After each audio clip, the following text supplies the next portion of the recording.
ध्यान से देखिएगा। तो आज से लोग एक नया चैप्टर स्टार्ट करेंगे। नया चैप्टर मतलब क्या? चैप्टर 8 एप्लीकेशन ऑफ इंटीग्रल्स, मतलब समाकलन के अनुप्रयोग, या इसको एरिया बाउंड्री के भी नाम से जाना जाता है, समझिएगा। मतलब एप्लीकेशन ऑफ इंटीग्रल्स। चैप्टर 7 था कि हम लोग पढ़े थे इंटीग्रेशन, समाकलन पढ़े थे, किस फंक्शन या कैसे कैसे इंटीग्रेट करना, सारा पढ़े थे। अब सवाल उठता है सबसे पहले, जैसे पहले हम लोग पढ़े थे डिफरेंशिएशन, तो सर डिफरेंशिएशन का यूज कहाँ होता है? तो उसका पढ़े चैप्टर 6 में एप्लीकेशन ऑफ डेरिवेटिव। चैप्टर 7 में पढ़े हम लोग इंटीग्रेशन, तो सवाल उठता है कि सर इसका इंटीग्रेशन का यूज कहाँ पे होता है? तो उसी यूज के लिए बारे में लिखिए, यहाँ पर है एप्लीकेशन ऑफ इंटीग्रल्स, मतलब समाकलन के अनुप्रयोग। किस टाइप के क्वेश्चन में समाकलन का इंटीग्रेशन का यूज किया जाता है, इसको देखिएगा। मेनली यहाँ पे जो इंटीग्रेशन यूज पढ़ेंगे वो किसी भी फिगर को उसका एरिया निकालने के लिए, इसका नाम हम ले लीजिए, सेकंड नाम एरिया बाउंड्री के नाम से।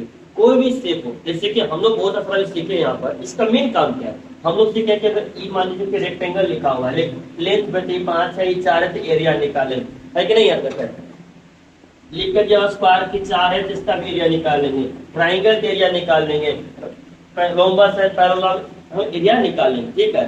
तो ये कहानी अगर तब होगा कि जब आपके पास कोई पैर ले लो, कोई आपके पास पाराबोला हो गया, क्या हो गया? पाराबोला। अब इस प्रकार से अगर लाइन कोई पास किया हुआ है, या इस प्रकार से कोई लाइन पास किया हुआ है कि नहीं? यहाँ तक है, तो इसका एरिया निकालें। अब बताइए कि दोनों एरिया निकालना है कि कौन सा शेप है? न तो रेक्टेंगल है, न तो स्क्वायर है, न तो ट्राइंगल्स है, न तो सर्कल है, न तो स्फीयर है, कोई शेप तो नहीं है। तो कैसे इसके एरिया निकाला जाएगा? सबसे पहला बात होता है ना, सर इंटीग्रेशन तो पढ़ लिया, हम बोलते सर इसका यूज कहाँ है? पढ़ तो सर इसका यूज कहाँ पर है बताइए। ये है ना, ये तो कोई शेप नहीं आपको दिख रहा है, कौन सा शेप लेके करेंगे इंटीग्रेशन? कौन सा शेप से निकाल, इसका एरिया निकालेंगे? बहुत सारा फिगर है, मान लीजिए यहाँ पर एक, यहाँ पर पाराबोल हो गया इस प्रकार से, या लाइन भी हो गया, ये लाइन हो गया, ये लाइन हो गया, ये कर्व है, ये कर्व है, इसका एरिया निकालना है। सर्कल रहता, रेक्टेंगल रहता, स्क्वायर रहता, रोम्बस रहता, इन सब का निकाल लेते हैं। बहुत सारा शेप है, ये है साइन से ग्राफ पड़े हैं, बताइए इसका एरिया निकालिए, इसका एरिया निकालिए, कैसे निकाल पाएंगे? आप ही लोग का सवाल का हम बस जवाब दे रहे हैं।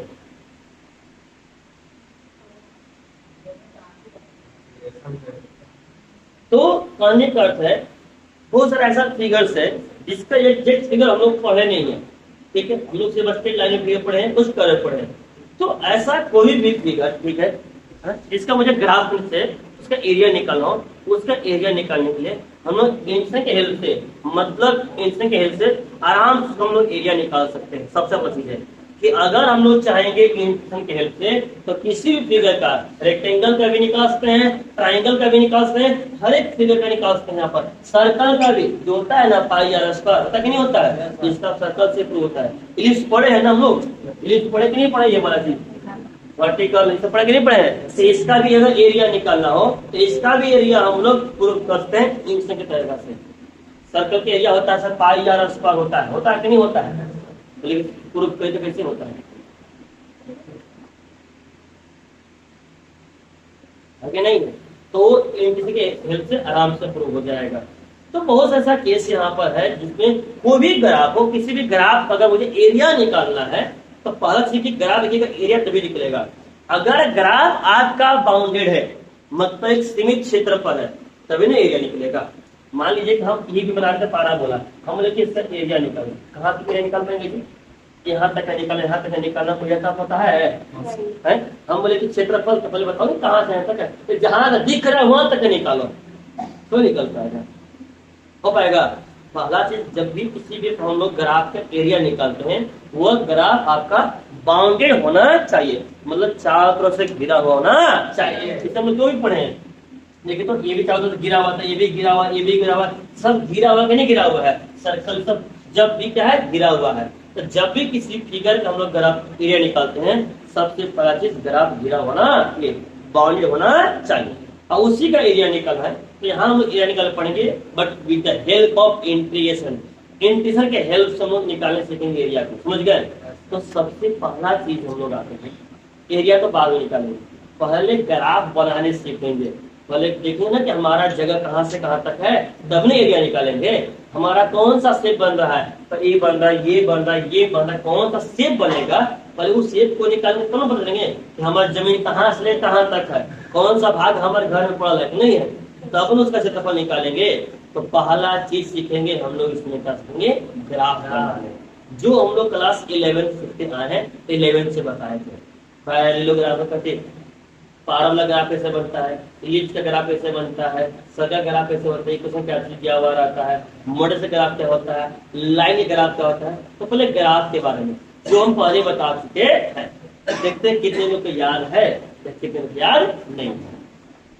याद है सब लोग को?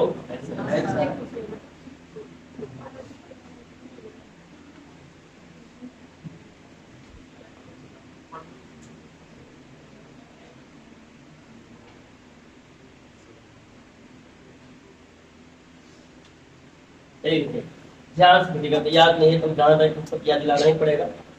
वो सिंपल केस पहला स्टार्ट करते हैं हम लोग पाराबोला से। हम लोग जानते हैं कि पाराबोला कितने टाइप के पड़ते हैं, लोग भूला गए कितने टाइप का था, चार। कौन कौन? लेफ्ट हैंड था, ठीक है। पहले अपवर्ड,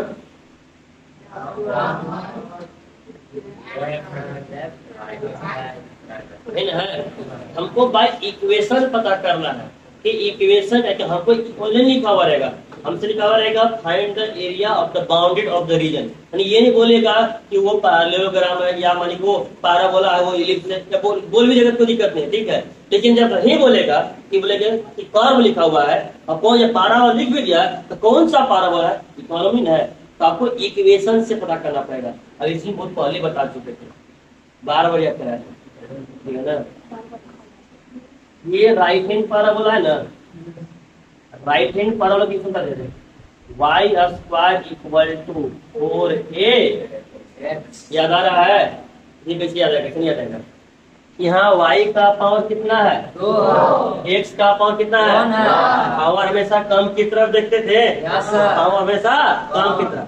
अभी प्लस में कि माइनस में, प्लस में x में ना, देखिएगा x प्लस इधर होता है माइनस इधर, तो इधर हो गया जी। तो बताइए राइट हैंड के लेफ्ट हैंड, अगर यही चीज रह जाएगा y square equal to minus 4a, तो पावर किसमें कम है, x में y में? पावर किसमें कम है, x में ना, प्लस में कि माइनस में? ये राइट हैंड की लेफ्ट हैंड। अगर रहेगा x square equal to 4ay, तो बताइए पावर किसमें कम है, किसमें कम है, प्लस में कि माइनस में? ऊपर की नीचे, ऊपर क्या जाएगा। अगर लिख देंगे x square equal to minus 4ay, तब बताइए कौन सा, कौन सा? कोई दिक्कत यहाँ तक क्लियर है, बता दीजिएगा। चलिए बताइए तो प्रॉपर जल्दी से, x square equal to y, कौन सा पैराबोला है, कौन सा? x का y में पावर देखिए, पावर में से कम पे फोकस पे, यहाँ पावर कितना है, 2, यहाँ कितना है, 1 है ना। बताइए अभी 1 है तो प्लस में माइनस में, तो y में ना जी, प्लस y प्लस में कहाँ रहता है, ऊपर। अगर रहेगा y square equal to 4x, तब बताइए कौन सा रहेगा, कौन सा? ठीक है। x square equal to minus 8y, कौन सा?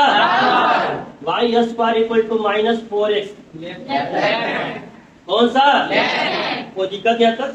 मतलब इस इक्वेशन को देखकर पता कर सकते हैं कि कौन सा पैराबोला है, तब ना ग्राफ बनाएंगे।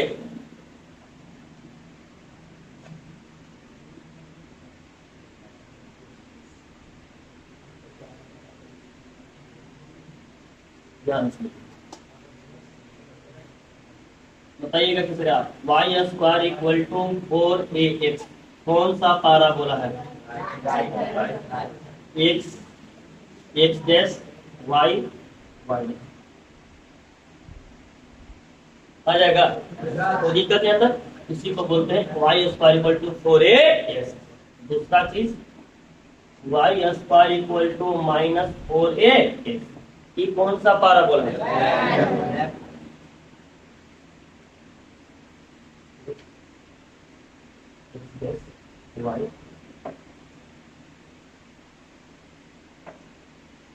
तो दिक्कत क्या था, x square equal to 4ay, कौन सा पैराबोला है, डाउनवर्ड। कौन डाउनवर्ड बोल रहा है ये, अभी तक कौन नींद में है।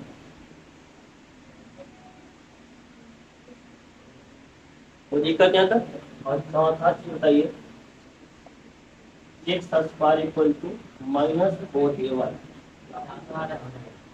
ये हो जाएगा डाउनवर्ड।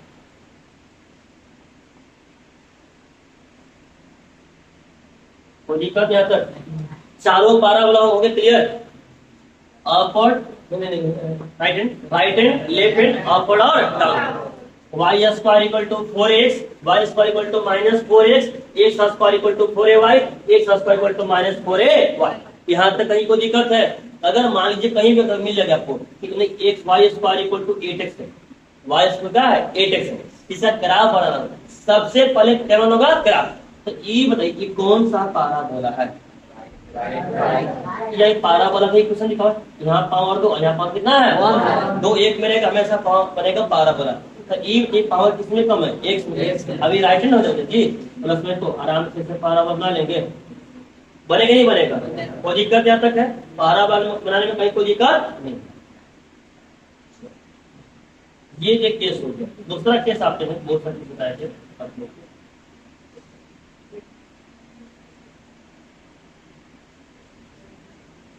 इसका तो ग्राफ बता है मॉडेक्स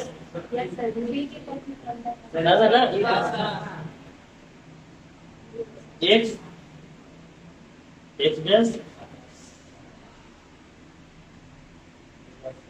ये था, अब माइनस लगा देंगे कहाँ चल जाएगा नीचे, इधर छठा कितने लोग को याद है,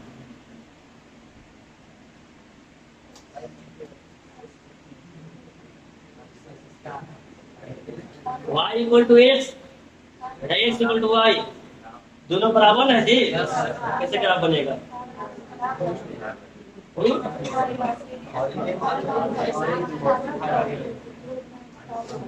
एक सीधा लाइन जाएगा जो फर्स्ट क्वाड्रेंट और थर्ड क्वाड्रेंट को पास करेगा और सीधा ओरिजिन से जाएगा, एक्स इक्वल टू वाई। देखिए एक्स 0 तो वाई 0, x1 तो y भी 1, x2 तो y भी 2, x3 तो y भी 3, x -1 तो y -1, x -2 तो y -2, x -3 तो y -3। आया कि नहीं आया, इसको बोलते हैं y इक्वल टू y या y इक्वल टू x। कोई दिक्कत यहाँ तक क्लियर है। तो उसके बाद आगे कहानी है, सिक्स्थ था एलिप्स के बारे में आते हैं। एलिप्स दो टाइप का होता है, सब लोग बोल सकते हैं एलिप्स का इक्वेशन क्या होता है,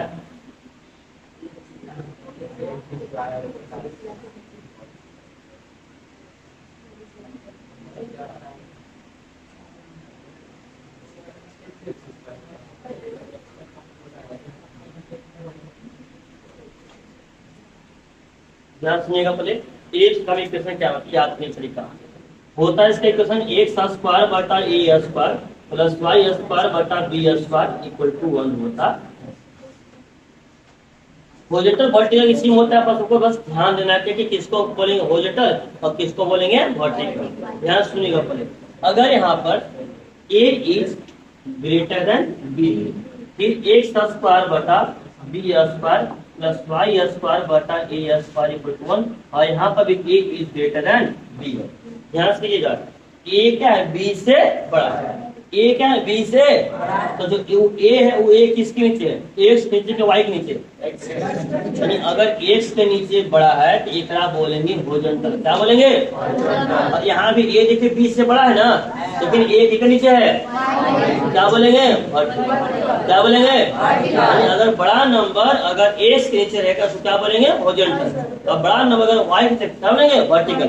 जैसे एग्जाम्पल लिखिएगा, एक्स स्क्वायर बटा 4 प्लस वाई स्क्वायर बटा 9 इक्वल टू 1 है, बताइए कौन सा बनेगा, होरिजेंटल या वर्टिकल। इस 4 को चाहेंगे तो 2 का स्क्वायर कर सकते हैं, और इसको 3 का स्क्वायर। यहाँ 2 और यहाँ कितना है 3, और 2 और 3 में बड़ा कौन होता है 3, तो केकर नीचे बड़ा है कौन सा आएगा x स्क्वायर बटा 25 प्लस y स्क्वायर बटा 9 इक्वल टू 1।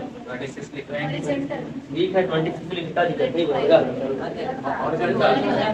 कौन सा आएगा वो दिक्कत यहाँ तक। x के नीचे बड़ा है तो हॉरिजॉन्टल, y के नीचे क्या बनेगा।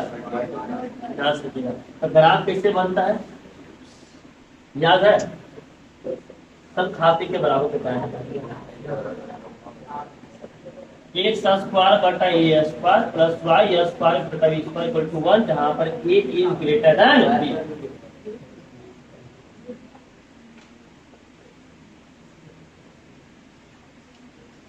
x डैश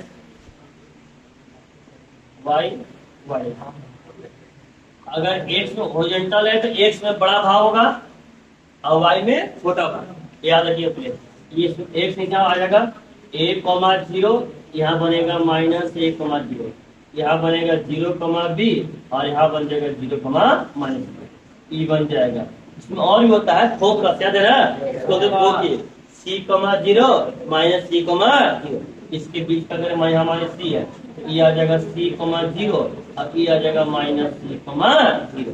इसमें क्या बनेगा x स्क्वायर बटा में b square plus y square बटा में a स्क्वायर इक्वल टू 1, यहाँ पर a is greater than b, a यहाँ पर b से बड़ा है, बट यहाँ a बड़ा था तो x नीचे था, यहाँ a बड़ा है बट किस नीचे है y, अगर y नीचे तो कौन सा बनेगा वर्टिकल, और x नीचे क्या बनेगा हॉरिजॉन्टल।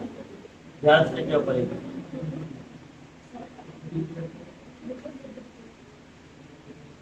x डैश y, इसमें बड़ा भाग किसमें था x में था, इसमें किसमें रहेगा y में।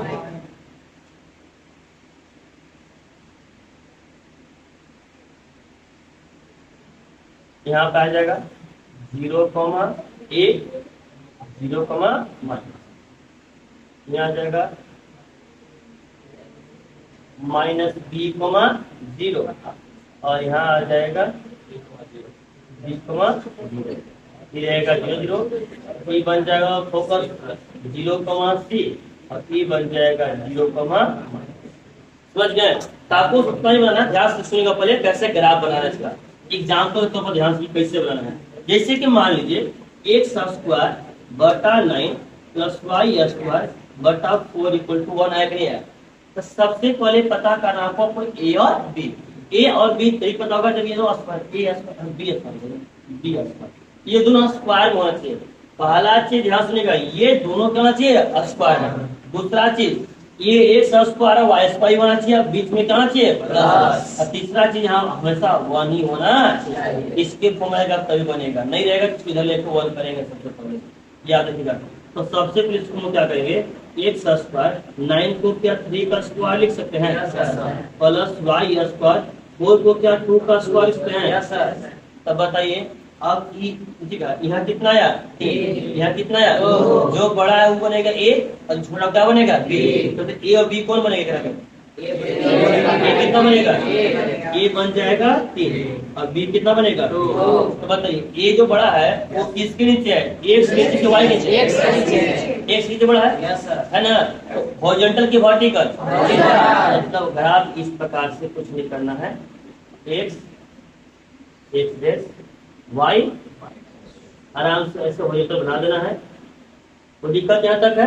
अब जहाँ बड़ा है हॉरिजॉन्टल है, हॉरिजॉन्टल में ए जाएगा और इसे कहाँ जाएगा, मतलब ये वाला वर्टिकल देखेंगे तो यहाँ कितना बनेगा बताइए, एक कमा जो था ना, एक कमा कितना है 3, यहाँ आ जाएगा 3,0, यहाँ आ जाएगा आपका -3,0, यहाँ पे क्या बनेगा 0,2, यहाँ पे 0, तो दिक्कत यहाँ तक। उसी प्रकार से फर्स्ट एग्जाम्पल मान ली, उसी प्रकार से एक एग्जाम्पल और देखिए यहाँ पर एग्जाम्पल नंबर 2, अगर बोल दीजिएगा कि x स्क्वायर बटा 9 प्लस y स्क्वायर बटा 36 इक्वल टू 1 है कि नहीं है, तो सबसे बेटा स्क्वायर में चेंज करिए, x स्क्वायर बटा 3 का स्क्वायर प्लस वाई स्क्वायर बटा 6 का स्क्वायर इक्वल टू 1।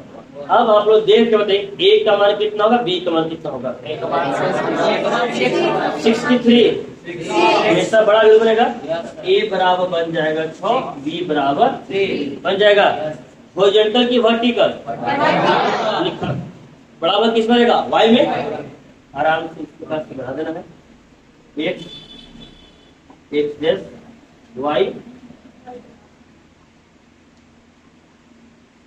कोई दिक्कत यहाँ तक, तो यहाँ पर बड़ा वाला वैल्यू रहेगा तो 0, वाई में है ना, तो वाई में एक्स का होता है 0, तो 0,6 यहाँ आ जाएगा 0, और यहाँ आ जाएगा 3,0, यहाँ आ जाएगा -3, ये 0, कोई दिक्कत यहाँ तक।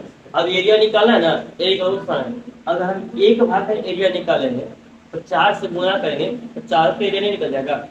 जितना ये है उतना ही ये है, उतना ही ये है, उतना ही क्या 4 को निकालेंगे, 4 को निकालना पड़ेगा नहीं। अगर हम एक का निकाल लेंगे तो 4 से गुना कर देंगे तब नहीं निकल जाएगा। दोनों को दिक्कत है, उसी प्रकार से निकलेगा। बताएंगे कैसे करना, बनाना है, कुछ नहीं करना। इंटीग्रेशन लीजिए 0 से लेकर 3 तक वाई डी बस वाई का मान कैंसिल कर दीजिए हो जाएगा। तो हम बताएंगे लिमिट अगर दिया, लिमिट ध्यान दें यहाँ है मेन 0,0, तो 0 से अगर हम जाए, अगर लिमिट ले रहे हैं एक्स एक्सिस का, यहाँ लिखेंगे वाई डी एक्स, और लिमिट लेके अगर हम लेंगे वाई एक्स का, अगर 0 से 3 न जाकर हम 0 कहाँ जाएंगे 2 जाएंगे, लेकिन एक्स डी वाई कोई दिक्कत नहीं। आराम से यहाँ से वाई का मान निकाल लीजिए, वाई का मान दिया है ना, वाई का मान निकाल, या वाई का मान नहीं निकल जाएगा यहाँ से, प्लस से माइनस गुना से भागा में करके वाई का मान निकल कर रख दीजिए, इस तरह जाएगा। तो ये सबसे आसान केस बनेगा। इतना याद रखिए, ये 3 नंबर सबको कंप्लीट रहेगा। पहले याद आता 5 नंबर 6 नंबर माना। तो कल हम लोग ग्राफ के बारे में सीखे थे सब्जेक्ट, कुछ और ध्यान से देखिए, इसे बताए लाइन के बारे में जो हम लोग को क्लास 9 से पढ़ना था। कहता है इफ x बराबर a, अगर x बराबर क्या है a, x बराबर 1, x बराबर 2, x बराबर 3, x बराबर -1, अगर x बराबर a है तो जो ग्राफ रहेगा, graph parallel to y axis, x बराबर a है तो ग्राफ किसका पैरेलल रहेगा, y एक्सिस। और ठीक उल्टा, अगर मान लीजिए कि इफ y बराबर क्या रहेगा a, तो ग्राफ किसके पैरेलल रहेगा, graph parallel to x axis. कोई दिक्कत यहाँ तक, ध्यान से समझे पड़े। x बराबर a है तो ग्राफ किसके पैरेलल जाएगा, y axis, graph parallel to y। अब y बराबर a है तो graph parallel to x axis. जैसे एग्जांपल में ध्यान से देखिएगा, इससे जस्ट हुए थे, x बराबर हमको 2 का निकालना है, कुछ नहीं करना, सिंपल सा रिसोल्व कर देते। x आ जाएगा x डैश, y और क्या आ जाएगा y डैश, यहाँ पे 0, यहाँ पे 1, यहाँ पे 2, यहाँ पे 3, यहाँ पे 1, यहाँ पे 2, ये आ जाएगा -1, ये आ जाएगा -1। x का मान 2 देखिए, x का मान 2 है कहाँ पे, यहाँ हो जाएगा। अब जानते हैं कि x बराबर a है, x बराबर a, तो ग्राफ किसके पैरेलल जाएगा, यहाँ ये y है कि नहीं है, इसी में पैरेलल जाएगा, मतलब सीधा ऐसा लाइन बनेगा नहीं बनेगा, ई बन जाएगा x बराबर 2, ताकि यहाँ से भी x का मान 2 है, यहाँ से भी x का मान 2 है, यहाँ से भी x का मान कितना है 2 है। कोई दिक्कत यहाँ तक। ठीक उसी प्रकार से अगर मान लीजिए बोल दिया कि y बराबर -1, y बराबर x डैश y डैश 0 1 2 1 -1 ये बताइए y बराबर कितना है, तो पहले y का मान देखेंगे, -1 कहाँ पर है, ये आ गया। अब बताइए y बराबर है जी, तो किसके पैरेलल जाएगा, किसके पैरेलल, यहाँ दिख रहा है, यानी सीधा इस प्रकार से लाइन पास करेगा, अब ई बन जाएगा y बराबर माइनस बन जाएगा। तीसरा बताइए, अगर मान लीजिए y बराबर 4 लिखा हुआ, y बराबर क्या लिखा हुआ, 4, सिंपल ही बना सकते, कोई जरूरी नहीं है कि हम सारा नाम लिख ही करेंगे, y और y डैश। y का मान कितना है, अपने से अंदाज से भी ले सकते हैं, यहाँ 0, यहाँ 1, यहाँ 2, यहाँ 3, यहाँ कितना जाएगा 4, और x के पैरेलल बन जाएगा। अगर मान तो यहाँ पे 4 है, ये y बराबर 4 का बना कि नहीं बना, बन गया। उसी प्रकार से बनेगा x बराबर 10 का, क्या x बराबर 10, ऐसे बना लेंगे और x बराबर 10। आया कि नहीं आया? आया कि नहीं आया? कोई दिक्कत यहाँ तक बन जाएगा? तो ये बहुत ज्यादा काम करेगा, यहाँ पर भी काम करेगा।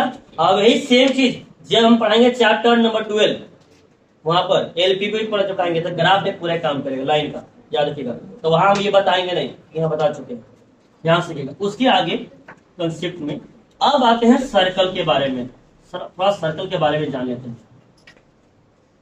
बताइए तो सब लोग, सर्कल का इक्वेशन क्या होता है?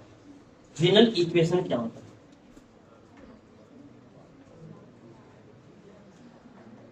क्या पूछ लिए? मूल समझ रहे हैं? एक्स माइनस अल्फा का whole square plus Y minus beta का whole square equal to R square, जहाँ पे कहते हैं वेयर आपका अल्फा और बीटा बनता है सेंटर और आर बनता है आपका रेडियस। ये सब क्लास 11 में बताए थे, ध्यान रखिएगा।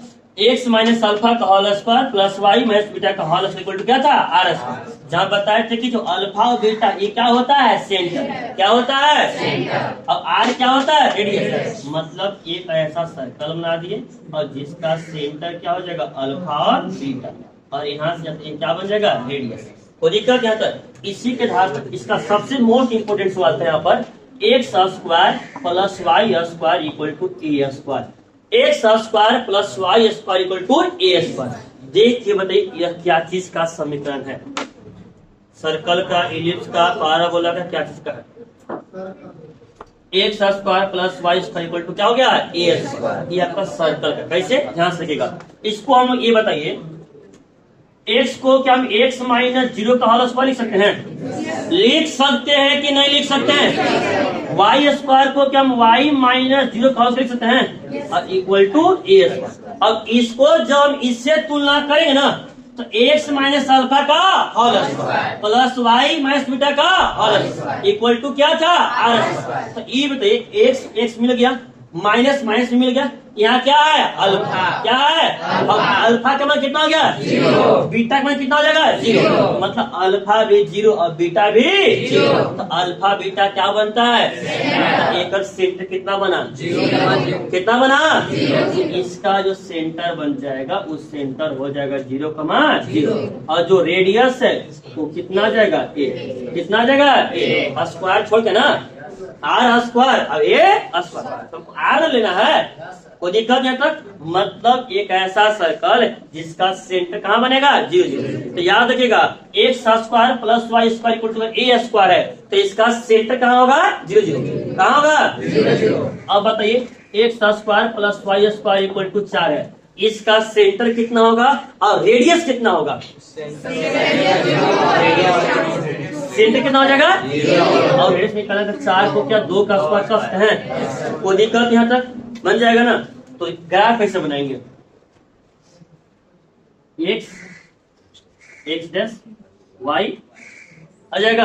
अब बताइए, इस सर्कल बनाना है, लेकिन सर्कल का सेंटर कितना है? 0। तो 0,0 कहाँ आता है? यहाँ पे। अब एक क्या मान लेंगे? सेंटर।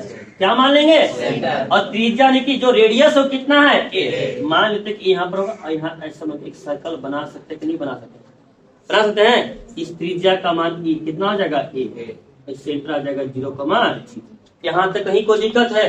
तो जहां पर भी दिख गया आपको x square plus y square equal to x square plus y square equal to a square, इस फॉर्म में तो याद रखेगा हमेशा बनेगा सर्कल। क्या बनेगा? सर्कल। अब इस सर्कल का इक्वेशन है, अब इसका सेंटर हमेशा कितना होगा? 0। कोई दिक्कत यहाँ तक? अब भाई यहाँ पर अगर ये 1 रहेगा तो 1 को 1 का स्क्वायर करेंगे तो त्रिज्या का मान कितना आ जाएगा? 1। 4 रहेगा तो त्रिज्या का मान 2 आ जाएगा। आगे नहीं आएगा? उस प्रकार से निकाल सकते हैं। यहाँ तक कहीं कोई दिक्कत है? यहाँ तक कहीं कोई दिक्कत है? नहीं ना? इससे ज्यादा तो ये चीज क्लास 11 का था, समझ गया पहले? अब इसको देखिए, अब 12th में बताइए क्या क्वेश्चन को पढ़ना है इस चैप्टर के लिए। इसको लिखिए। अब जो हम लोग स्टार्ट करेंगे कंसेप्ट, इसमें वो आप ग्राफ के रिलेटेड एरिया निकालने का कंसेप्ट रहेगा। तो ध्यान से देखिएगा, पहले ग्राफ, किसी भी ग्राफ का हम लोग एरिया निकालने सीखेंगे with the help of integration के हेल्प से। देखिए चैप्टर का नाम है एप्लीकेशन ऑफ इंटीग्रल्स, मतलब कि इंटीग्रेशन का यूज कहाँ पर करेंगे। तो कल हम साफ साफ बताए थे कि बहुत सारा ऐसा शेप है जिसका कोई फिक्स शेप नहीं है और उसका मुझे एरिया निकालना है, और एरिया निकालने के लिए, क्षेत्रफल निकालने के लिए हम लोग इंटीग्रेशन के हेल्प से आराम से निकाल सकते हैं। कैसे, ध्यान से देखिएगा। पहला कंसेप्ट क्या करते हैं, बात नहीं करेंगे।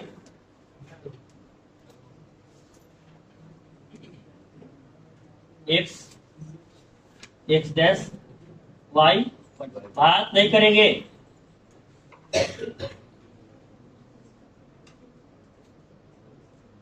ध्यान सुनेगा। मान लीजिए कोई एक लाइन एक कर्व है,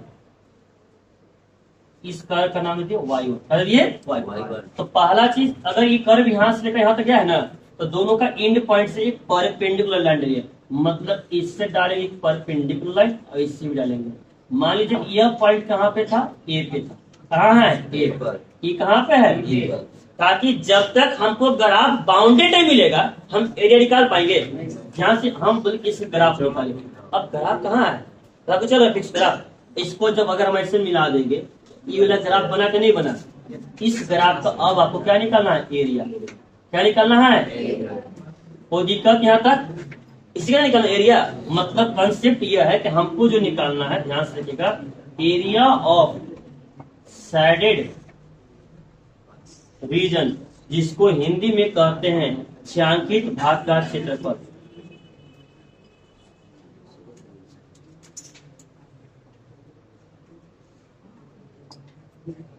देखिएगा पहले लिखा कैसे जाएगा, फॉर्मूला लिखा कैसे जाएगा, ध्यान से समझिए। बोले बात नहीं करेंगे, लिखना बंद करें। पहले सबसे पहले लिखे, आराम से लगा लेंगे इंटीग्रेशन। क्या लगा लेंगे, इंटीग्रेशन। एक ही भाग है जी, लगा इंटीग्रेशन। अब देखिए जो ग्राफ है वो एक्चुअली स्टार्ट कहां से हुआ है और अंत कहां तक गया, हमको दोनों पॉइंट निकालिए। स्टार्ट कहां से है, गया कहां तक है, ए से, ए से ये लोअर लिमिट। अभी क्या बनेगा, कहां से कहां तक, ए से लेकर, कोई दिक्कत यहाँ तक। अब मुझे बताइए, ये जो ए और बी है, ये जो लिमिट हम लिए हैं, यह लिमिट एक्स एक्सिस में है कि वाई एक्सिस में है। अगर लिमिट मेरा एक्स एक्सिस का है तो यहाँ लिखेंगे वाई डी एक्स। क्या लिखेंगे, ध्यान सुनिएगा पहले। अगर लिमिट मेरा एक्स डी एक्स, लिमिट मेरा एक्स एक्सिस का है तो यहाँ क्या लिखेंगे, वाई। लेकिन अगर लिमिट मेरा वाई एक्सिस का हो जाएगा तो एक्स डी एक्स। कोई दिक्कत यहाँ तक, ध्यान से रखिएगा। पहले दूसरा केस वो भी बता दे। मान लीजिए इस प्रकार से एक्स है, एक्स डैश है, वाई एक कर्व यहाँ इस प्रकार से गया, इसको हम वाई पे परपेंडिकुलर से ड्रॉ कर दिए। अब मुझे इसका एरिया निकालना है। इसको वाई वन मान लिया, ठीक है, तो या वाई मान लिया, इसको मान लिया, इसको क्या मान लिए, कोई दिक्कत यहाँ तक। तो यहाँ पर भी निकालेंगे एरिया। एरिया जब निकालेंगे तो ध्यान से देखिएगा, क्या लगाएंगे, इंटीग्रेशन। क्या लगाएंगे, कहां से कहां तक, ए से लेकर, कोई दिक्कत यहाँ तक। बट ये बताइए, क्या यहाँ पर हम वाई डी एक्स लिखेंगे, क्या लिखे, ये जो ए से बी लिख रहे हैं, ये जो लिमिट लिए हैं, यह लिमिट कौन एक्सिस का है, अगर वाई एक्सिस का है तब यहाँ क्या लिखेंगे, एक्स डी वाई। चेंज हो जाएगा, यहाँ वाई डी एक्स हो जाएगा एक्स डी वाई, एक्स हो जाएगा वाई और वाई क्या हो जाएगा एक्स। कोई दिक्कत यहाँ तक। तीसरा कंसेप्ट,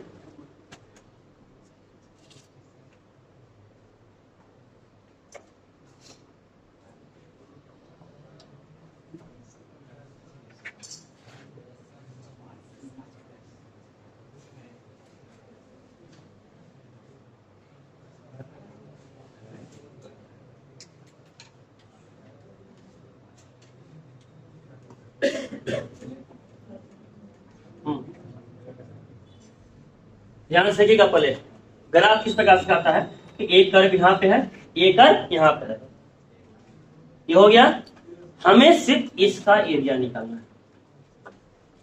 कैसे निकाला जाएगा, सोच के बताइए। ये मेरा y2 है, ये मेरा y1 है। ये अलग अलग कर्व हो गए ना, ये अलग कर्व, अभी क्या है, अलग कर्व। इस कर्व को मान लिया y2, इसको क्या मान लिया y1। कैसे इसका एरिया निकलेगा, ध्यान सुनिएगा। पहले ध्यान सुनिएगा, बात नहीं करेंगे। अगर हम लोग चलेंगे ए से लेकर बी, क्या लेंगे, ए से लेकर बी, और क्या ले लेंगे, y2। क्या ले लेंगे, y2। तो ए से लेकर बी और y2, तो पूरा का पूरा एरिया निकल गया, निकला। ये टोटल निकल गया। क्या टोटल निकालना है, तो टोटल में से अगर हम इसको माइनस करें तो नहीं आ जाएगा, आ जाएगा। तो इसको निकालने के लिए फिर क्या करना होगा, माइनस लगाएंगे। फिर कहां से चलेंगे, ए से लेकर बी।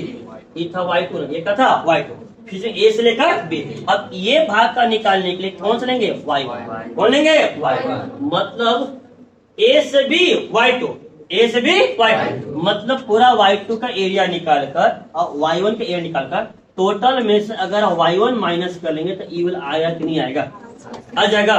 कोई दिक्कत यहाँ तक? तो ध्यान से देखिए इसका फॉर्मूला क्या बनेगा आप लोग बताइए जल्दी से, क्या बनेगा, ए से लेकर बी, क्या लिखेंगे, और हो जाएगा। फिर बीच में क्या देंगे, क्या देंगे, पूरा नहीं निकल गया जी, पूरा तो नहीं निकलना है, हमको इसको नहीं निकलना है, तो ये तो हटाना पड़ेगा, हटाना पड़ेगा ना। तब क्या देंगे, माइनस, फिर आ जाएंगे ए से लेकर बी। अब इसको निकालेंगे, क्या लिखा हुआ, y1। कोई दिक्कत यहाँ तक? ये था एक्स एक्सिस पे। सेम अगर यही ग्राफ y एक्सिस पे होता है, x x y,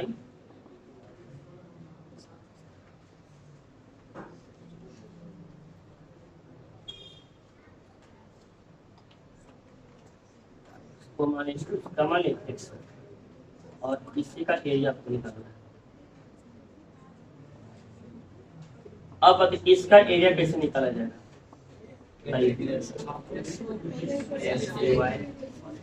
area of shaded region, मतलब कि छायांकित भाग का क्षेत्रफल क्या बनेगा जी, इंटीग्रेशन ए से लेकर बी, क्या लिखेंगे, x2 बीच में इसका चलेंगे, ए से लेकर बी आ जाएगा, फिर करेंगे। और दिक्कत यहाँ तक पूरा x2 में से निकालकर और x1 घटा देंगे तो इसका आ जाएगा। कोई दिक्कत यहाँ तक? अब 5 मिनट की कंसेप्ट इसे हटा, ये हटा चुका है, फिर बता दो, ध्यान सुनिएगा पहले क्या कंसेप्ट है। बात नहीं करेंगे, जब मना की बात नहीं करेंगे तो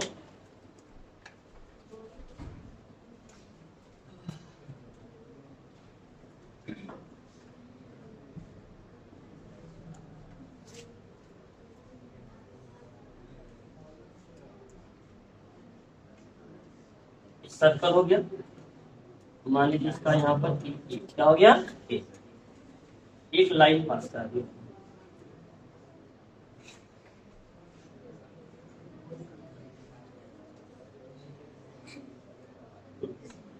x इक्वल टू हो गया। ध्यान सुनिए पहले, हमें निकालना है इस भाग का एरिया,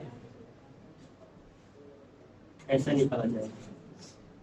ध्यान सुनिएगा पहले, कहानी ध्यान सुनिएगा। अगर सिर्फ सर्कल का, सिर्फ क्या रहता, सर्कल, तो सर्कल का एरिया निकालेंगे कैसे, ध्यान से सुनिएगा पहले कैसे निकालेंगे।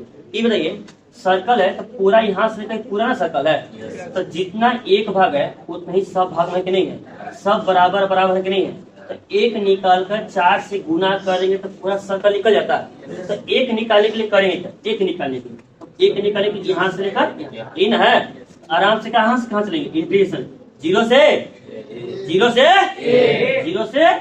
और क्या लिख देंगे, y आता कि नहीं आता, जीरो से लेकर a और y पूरा यहाँ से लेकर यहाँ तक निकलता कि नहीं निकलता।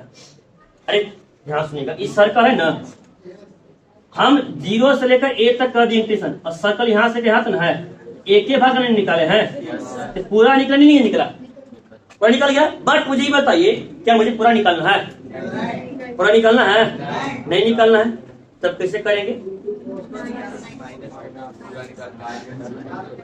हाँ पूरा निकाल, किसको माइनस, किसको निकालेंगे, इसको कैसे निकालेंगे बताइए,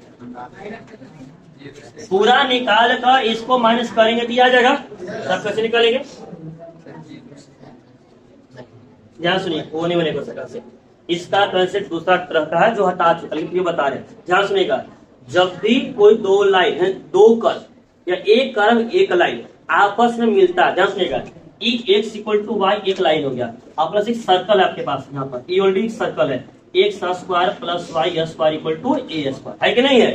जब भी कोई दो कर्व या एक कर्व एक लाइन आपस में मिलता है और मुझे इसका एरिया निकालना है, तो सबसे पहला काम करना है कि जहां पर मिल रहा है वहां से एक परपेंडिकुलर लाइन ड्रॉ करेंगे। क्या करेंगे, परपेंडिकुलर लाइन, यहाँ पे मिल रहा है ना, तो यहाँ पे क्या ड्रॉ करेंगे, परपेंडिकुलर। तो इसको ऐसे में सीधा इस लाइन ड्रॉ करते हैं, यहाँ कितना बनेगा 90। अब ये पॉइंट हम लोग निकाल लेंगे। अगर मान लीजिए कि पॉइंट कितना आ गया, बी, कितना आ गया, तो अब अपने ध्यान से देखे तो क्या 0 से बी जाएंगे, 0 से बी। अब इस लाइन का अगर हम वाई यूज करेंगे ये पूरा एरिया आ जाएगा। ध्यान सुने, पहले 0 से कहा जाएंगे बी, और इस लाइन का अगर यूज करेंगे तब ये एरिया आ जाएगा। फिर कहा जाएंगे बी से लेकर ए, और क्या यूज करेंगे, सर्कल। भाग रही कौन सा, ई लाइन है, अभी क्या है, सर्कल। 0 से कहा जाएंगे बी, 0 से बी, और वाई यूज करेंगे तो वाई देखिए यहाँ पे कौन सा वाई, लाइन का सर्कल का।